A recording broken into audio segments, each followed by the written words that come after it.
Hello viewers, let's welcome to MECON Tamil mechanical YouTube channel. இந்த வீடியோவில் நம்ம என்ன பார்க்க போகிறோன்னா, எக்ஸல் சூப்பர் வண்டி வந்து ஒரு சீஸ் ஆகிருக்கு. இன்ஜின் பிளாக் ஃபுல்லாகவே சீஸ் ஆகிருக்கு. அது எப்படி ரெடி பண்ணுறதை பற்றி தான் நாம் இந்த வீடியோவில் பார்க்க போகிறோம். இந்த வீடியோவுக்குள்ளே போகிறதுக்கு முன்னாடி நம்ம சேனலை சப்ஸ்கிரைப் பண்ணாமல் இருந்தீங்கன்னா மறக்காமல் சப்ஸ்கிரைப் பண்ணிக்கங்க. அப்படியே இந்த வீடியோ உங்களுக்கு பிடிச்சிருந்தா மறக்காமல் லைக் பண்ணிக்கங்க. ஓகே, வாங்க வீடியோக்குள்ளே போகலாம். வீடியோ ரொம்ப லென்த்தாக போகுங்கிறனால நம்ம இன்ஜினோட ஹெட்டு அண்ட் சிலிண்டர் கிட்டு அதை ஃபஸ்ட்டே ரிமூவ் பண்ணியாச்சு. ஏன் வந்து இந்த மாதிரி வண்டி வந்து சீஸ் ஆகுது அப்படின்னு பார்த்துட்டிங்கன்னா, இன்ஜின் ஆயில் வந்து கம்மியாக இருந்தால் வந்து நமக்கு வந்து இன்ஜின் வந்து சீஸ் ஆகிறதுக்கு சான்சஸ் இருக்குது.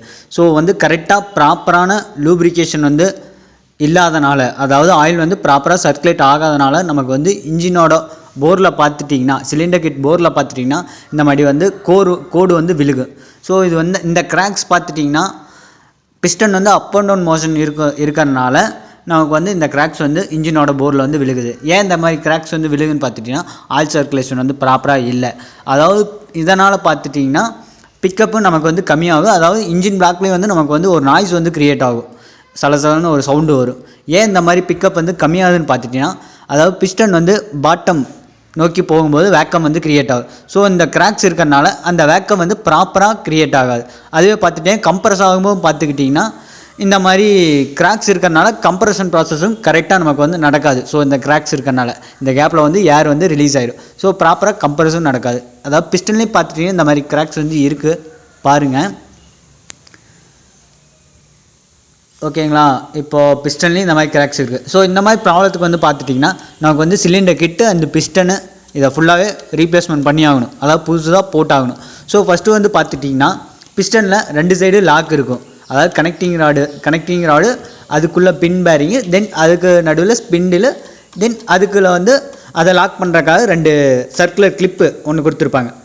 பார்த்துட்டிங்கன்னா 2 கொடுத்துருப்பாங்க. அதாவது ரைட் சைடு ஒன்று, லெஃப்ட் சைடு ஒன்று. அது 2 ரிமூவ் பண்ணிட்டு, அதாவது ஒரு சைடு ரிமூவ் பண்ணிட்டு நம்ம இன்னொரு சைடு இருந்து நம்ம வந்து ஸ்பிண்டில் வந்து ரிமூவ் பண்ணிக்கலாம். ஸோ ஸ்பிண்டில் வந்து ரிமூவ் பண்ணால் தான் நமக்கு வந்து பிஸ்டனை வந்து ரிமூவ் பண்ண முடியும். ஓகேங்களா, இப்போ வந்து ஸ்பிண்டில் வந்து ரிமூவ் பண்ணிக்கலாம், லாக் கழட்டிட்டு. ஸோ மெதுவாக தான் வந்து லைட்டாக தான் ஃபோர்ஸ் கொடுக்கணும். ரொம்ப ஃபோர்ஸ் கொடுத்திங்கன்னா நமக்கு வந்து பின் பேரிங் உள்ளக்கு இருக்கும். ஸோ அந்த பின் பேரிங் வந்து டேமேஜ் ஆயிடும். பின் பேரிங் பார்த்துக்கிட்டிங்கன்னா எதுக்குன்னா, அதாவது சிலிண்டர் கிட்டுக்குள்ளே பார்த்துட்டிங்கன்னா பிஸ்டன் வந்து அப் அண்ட் டவுன் மூமெண்ட் இருக்கும்போது பிஸ்டன் வந்து ஆட்டோமேட்டிக்காக அந்த சிலிண்டர் போருக்குள்ளே கரெக்டாக அட்ஜஸ்ட்மெண்ட் ஆகிக்கும். ஸோ அதுக்காக தான் நம்ம வந்து இந்த பின் பேரிங் வந்து இங்கே யூஸ் பண்ணுறாங்க. ஸோ ஃபஸ்ட்டு வந்து நம்ம பார்த்துட்டிங்கன்னா நம்ம சிலிண்டரில் இந்த ஸ்பிண்டில் வந்து நம்ம ரிமூவ் பண்ணிக்கலாம். ஸோ ரொம்ப டைட்டாக தான் இருக்கும். ஸோ அப்படி தான் இருக்கணும். ஸோ கேர்ஃபுல்லாக ரிமூவ் பண்ணுங்கள். கிராஸாக வச்சு தட்டிடாதீங்க. தட்டிட்டிங்கன்னா நமக்கு வந்து கனெக்டிங் ராடு வந்து டேமேஜ் ஆயிரும். ஸோ கனெக்டிங் ராடு தான் நமக்கு வந்து பிஸ்டனே கனெக்ட் ஆகிருக்கும். ஸோ கனெக்டிங் ராட் டேமேஜ் ஆகாமல் பின் பேரிங்கும் டேமேஜ் ஆகக்கூடாது. ஸோ ப்ராப்பராக ரிமூவ் பண்ணிக்கங்க. ஸோ லைட்டாக ஃபோர்ஸ் கொடுங்க. ஸோ பின் பேரிங் ஓகே, சேஃபாக இருக்குது. பிஸ்டன் வந்து ரிமூவ் பண்ணியாச்சு. இது பார்த்துட்டிங்க இவ்வளோ கிராக்ஸ் 2 சைடும் பார்த்துட்டிங்கன்னா பின் இருக்கும். ஓகேங்களா, பிஸ்டன் பார்த்திங்கன்னா நிறையா கிராக்ஸ் விழுந்திருக்கு. ஸோ இது வந்து ரொம்ப டேமேஜ். ஸோ இதனால தான் நமக்கு வந்து சீஸாக இருக்குது இன்ஜின் பிளாக்கில். இது பார்த்துட்டிங்கன்னா ரிங்ஸு, இது வந்து ரிங்ஸ்னு சொல்லுவோம். 2 ரிங்ஸ் வந்து இதுக்கு வரும். இந்த ரிங்ஸும் கரெக்டாக ப்ராப்பர் அட்ஜஸ்ட்மெண்ட் இருக்கணும். ஸோ ஃபஸ்ட்டு வந்து பார்த்திங்கன்னா பின் பேரிங்கை பார்க்கலாம். உள்ளக்கு இருக்குது பார்த்துட்டிங்கன்னா கனெக்டிங் ராடில் இதான் பின் பேரிங் பார்த்துட்டிங்கன்னா நல்லா இல்லை. கனெக்டிங் ராடு எந்த டேமேஜஸும் இல்லை.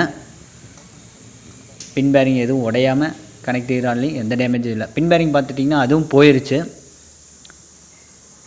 பார்த்துட்டிங்க எந்த மோஷனும், அதாவது அந்த பின் எல்லாமே பார்த்துட்டிங்கன்னா ஒரு ரோலரே இல்லை. அதாவது ரோலிங் ப்ராசஸ்ஸு கரெக்டாக நடக்கலை பேரிங்கு. ஓகேங்களா, ஸோ இதையும் நம்ம மாற்றிக்கலாம், புதுசாக போட்டுக்கலாம்.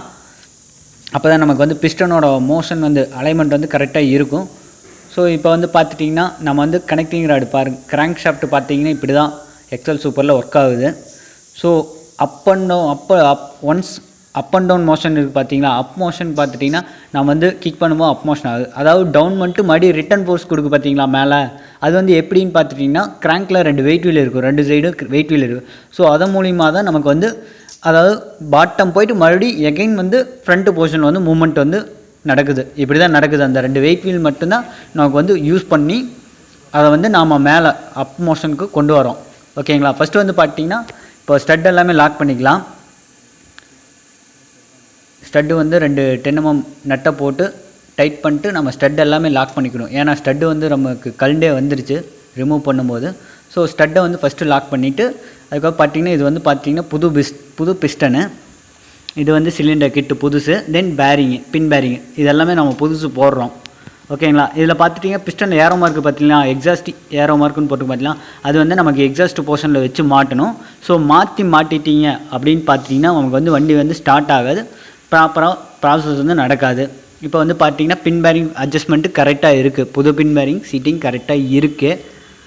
ஓகேங்களா. இதில் வந்து பார்த்துட்டிங்கன்னா பின்னோட மோஷன் வந்து கரெக்டாக பார்த்துக்கணும். தென் இது வந்து பார்த்திங்கன்னா ஸ்பிண்டில், இதுதான் ஸ்பிண்டில். நம்ம கனெக்டிங் ராடும் பிஸ்டனை வந்து கனெக்ட் பண்ணுறக்காக இந்த ஸ்பிண்டில் வந்து நம்ம யூஸ் பண்ணுறோம். இதை பார்த்துட்டிங்கன்னா லாக் பண்ணுறதுக்கு 2 சைடுமே லாக் இருக்கும், சர்க்குலர் லாக் இருக்கும், சர்க்குலர் பின் லாக் இருக்கும். ஓகேங்களா. ஒரு சைடு வந்து ஆட்டோமேட்டிக்காக அவங்க ரிமூவ் பண்ணி கொடுத்துருப்பாங்க, இன்னொரு சைடு வந்து பிஸ்டன்லேயே நம்ம வந்து போட்டிருப்பாங்க. அது கரெக்டாக லாக் வந்து சீட்டிங் ஆகிருக்கான்னு செக் பண்ணிக்கணும். ஓகேங்களா. செக் பண்ணிட்டு நம்ம வந்து பிஸ்டன் வந்து ஃபிக்ஸ் பண்ணிடலாம் கனெக்டிங் ராடில். இது பார்த்திங்கன்னா பின் பேரிங்க்கு லூப்ரிகேஷன் கொடுத்துட்டு தான் நம்ம ஃபிக்ஸ் பண்ணியாச்சு. லூப்ரிகேஷன் கொடுத்துட்டு தான் நம்ம ஃபிக்ஸ் பண்ணணும். இப்போ வந்து பார்த்திங்கன்னா ஃபிக்ஸ் பண்ணியாச்சு. இந்த பின் பேரிங் கூட அந்த ஸ்பிண்டில் வந்து கரெக்டாக ப்ராப்பராக சீட்டிங் ஆகிருக்கா அப்படின்னு செக் பண்ணிக்கணும். ஏன்னா கேப் இருந்தாலும் நமக்கு அங்கே கேப் இருந்துச்சுன்னா நமக்கு அதர் சைடில் வந்து பார்த்துட்டிங்கன்னா நம்ம சர்க்குலர் பின்னு வந்து பார்த்திங்கன்னா கரெக்டாக சீட்டிங் ஆகாது. ஸோ கரெக்டாக இந்த கேப்பே இல்லாமல் இது வரைக்கும் ஸ்பிண்டில் வந்து ஃபில் பண்ணிடணும். ஒரு சைடு வந்து போட்டாச்சு, பின்னு லாக் போட்டாச்சு. இந்த லாக் இருக்கிறதுனால தான் நமக்கு வந்து ஸ்பிண்டில் வந்து மோஷனே இருக்காது, அதாவது ரிமூவ் ஆகாது சீக்கிரம். இந்த பின்னு வந்து லாக் பண்ணிக்கும் அந்த ஸ்பிண்டில். ஸோ இன்னொரு சைடும் நம்ம பின் வந்து போட்டுக்கலாம், சர்க்குலர் பின்னு. ஓகேங்களா. சர்க்குலர் லாக் போடும்போது அதாவது அதை இன்ஜின் பிளாக் வந்து நம்ம ஒரு கிளாத் வச்சு மூடிக்கலாம். ஸோ அது வந்து ஏன் மூடுறோன்னு பார்த்துட்டிங்கன்னா அந்த லாக்கு பார்த்துட்டிங்கன்னா இது கொஞ்சம் இழுத்து போடுற மாதிரி தான் இருக்கும், அதாவது டென்சில் வந்து அதிகமாக இருக்கும். ஸோ அதை வந்து இழுத்து அந்த சீட்டிங் ப்ராப்பராக அந்த காடிக்குள்ளே சீட்டிங் உட்கார வைக்கணும். ஸோ இது இழுத்து போடும்போது நமக்கு வந்து மிஸ் ஆகி எங்கேயாவது தெரிச்சு இன்ஜின் போருக்குள்ளே விழுந்துருச்சுன்னா நம்ம எடுக்க முடியாது. ஸோ அதுக்காக தான் வந்து நம்ம கிளாத் வச்சு அதை வந்து மூடிக்கலாம், இன்ஜினை வந்து க்ளோஸ் பண்ணிக்கலாம். ஓகேங்களா. இந்த மாதிரி அட்ஜஸ்ட்மெண்ட் வந்து டென்சில் இருக்கும் அந்த கிளிப் லாக்கு. ஓகேங்களா. அது இழுத்து கரெக்டாக சீட்டிங் ஆயிடுச்சா அப்படின்னு ஒரு ரொட்டேஷன் பண்ணி செக் பண்ணிக்கலாம். அப்போ தான் சீட்டிங் இருந்தாலும் நமக்கு வந்து அதோட ஸ்டெப்பில் வந்து கரெக்டாக ப்ராப்பராக சீட்டிங் ஆகிக்கும். ஸோ சீட்டிங் ஆயிடுச்சா அப்படின்னு செக் பண்ணுறதுக்கு இந்த மாதிரி ரோல் பண்ணிக்கணும். அந்த லாக்கை ரோல் ஆச்சுன்னா கரெக்டாக அதோட வேலை கரெக்டாக சீட்டிங் ஆகிக்கும் கைடு வேலை. ஓகேங்களா. கைடு வேலை இப்போ கரெக்டாக சீட்டிங் ஆயிடுச்சு. இருந்தாலும் பார்த்துட்டிங்கன்னா லைட்டாக அந்த லாக்கு மேலே லைட்டாக ஒரு ஃபோர்ஸ் கொடுத்து நம்ம சுற்றியும் தட்டி விட்டுறலாம். அப்போ தான் ஒரு ப்ளே இல்லாமல் இருந்தால் கூட நமக்கு வந்து கரெக்டாக சீட்டிங் ஆகிக்கும். ஸோ இது இம்பார்ட்டனு. ஒன்ஸ் வந்து இந்த லாக் கழட்டுச்சுன்னா நமக்கு வந்து ஸ்பிண்டில் வந்து ஓட வெளியே வந்துடும். ஸோ பிஸ்டனோட மோஷன் வந்து கரெக்டாக இருக்காது. ஸோ மறுபடியும் எகைன் நாய்ஸ் வந்து க்ரியேட் ஆகிடும். ஸோ இது வந்து ரொம்ப கேர்ஃபுல்லாக பண்ணணும் இந்த ஒர்க்கை. ஓகேங்களா. ஒன்ஸு கழண்டுருச்சுன்னா இந்த ப்ராப்ளம் வரும். ஸோ கழடாமல் இருக்கிறதுக்கு 2 தடவை செக் பண்ணிக்கங்க மறக்காமல். செக் பண்ணிட்டு நம்ம பிஸ்டன் பார்த்துட்டிங்கன்னா எக்ஸாஸ்ட் சைடு கீழே இருக்கிற மாதிரி மாட்டிக்கணும். அதாவது பார்த்துட்டிங்கன்னா நமக்கு வந்து சைலன்சர் சைடு வந்து எக்ஸாஸ்ட்டு. ஓகேங்களா. அந்த மாதிரி ஏரோ மார்க்கு இருக்கும் பிஸ்டன்லேயுமே. அந்த மாதிரி நம்ம மாட்டிக்கலாம்.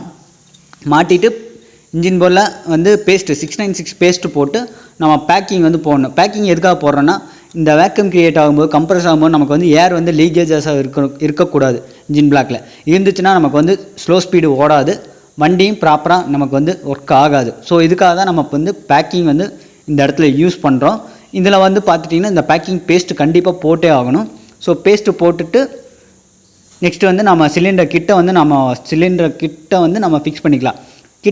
ஃபிக்ஸ் பண்ண பார்த்தீங்கன்னா இந்த ரிங்ஸ் பார்த்துட்டிங்கன்னா கரெக்டாக காடி இருக்குது, அதில் பார்த்துட்டிங்கன்னா ஒரு ஸ்டெப் இருக்கும். அந்த ஸ்டெப்பில் வந்து கரெக்டாக லாக் பண்ணிவிட்டு ஃபஸ்ட்டு பிஸ்டனை வந்து ஃபஸ்ட்டு ரிங்ஸை வந்து நம்ம ப்ராப்பராக இறக்கிக்கலாம் சிலிண்டர் கிட்ட. தென் செகண்ட் ரிங்ஸும் கரெக்டாக அட்ஜஸ்ட்மெண்ட் பண்ணி அதோட டென்சில் வந்து லைட்டாக லாக்கில் அமுத்தி பிடிச்சி சிலிண்டர் கிட்ட வந்து நம்ம இறக்கிக்கலாம் பிஸ்டனுக்குள்ளே.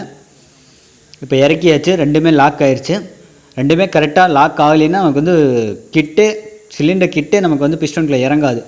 ஓகேங்களா, அதுக்கு வந்து கரெக்டாக லாக் ஆகிடுச்சு. ஸோ பேக்கிங் வந்து கிளியாமல் இறக்கிக்கலாம். இதுக்கப்புறம் என்னென்னு பார்த்துட்டிங்கன்னா பிஸ்டனோட மோஷன் வந்து செக் பண்ணி பார்க்கலாம். பார்த்துட்டிங்கன்னா மேக்னட் சைடு ரொட்டேட் பண்ணிங்கன்னா பார்த்துட்டிங்கன்னா பிஸ்டன் வந்து அப் அண்ட் டவுன் மோஷன் இருக்கும் பாருங்கள். ஓகேங்களா, இப்படி தான் நமக்கு வந்து சிலிண்டர் கிட்டுக்குள்ளே பிஸ்டனோட மோஷன் இருக்குது, அப் அண்ட் டவுன் மோஷன். ஓகேங்களா, இதுக்கப்புறம் பார்த்திங்கன்னா நம்ம ஹெட் பேக்கிங்கு தென் ஹெட்டை வந்து ஃபிக்ஸ் பண்ணிக்கலாம். சிலிண்டர் கிட் வந்து ஒரு கையில் பிடிச்சிட்டு தான் நம்ம வந்து இந்த மூமெண்ட்டே செக் பண்ணணும். ஸோ பிடிக்காமல் செக் பண்ணிட்டிங்கன்னா சிலிண்டர் கிட்டு சேர்த்து மேலே வந்துடும் பிஸ்டனோட. ஸோ அந்த பேஸ்ட் வந்து நம்ம போட்டது வேஸ்ட் ஆயிரும். ஓகேங்களா, அதுக்கப்புறம் பார்த்திங்கன்னா நம்ம இதோட கேஸ்கெட் போட்டுக்கலாம். இதுக்கு மேலே பார்த்திங்கன்னா ஒரு மெட்டல் கேஸ்கெட் வரும். இந்த கேஸ்கெட் வந்து பேஸ்ட்டு போட தேவையில்லை. ஏன்னா நம்ம ஒரு சர்வீஸ்க்கு வந்து ஹெட்டை வந்து கழட்டி க்ளீன் பண்ணுவோம். ஸோ அப்போல்லாம் கழட்டும் போது நம்ம வந்து ஒருக்கம் வந்து அந்த பேஸ்ட்டை வந்து க்ளீன் பண்ணிகிட்டு இருக்கணும். ஸோ அதுக்காக நம்ம பேஸ்ட் வந்து போடாமே இது வந்து போட்டுக்கலாம்.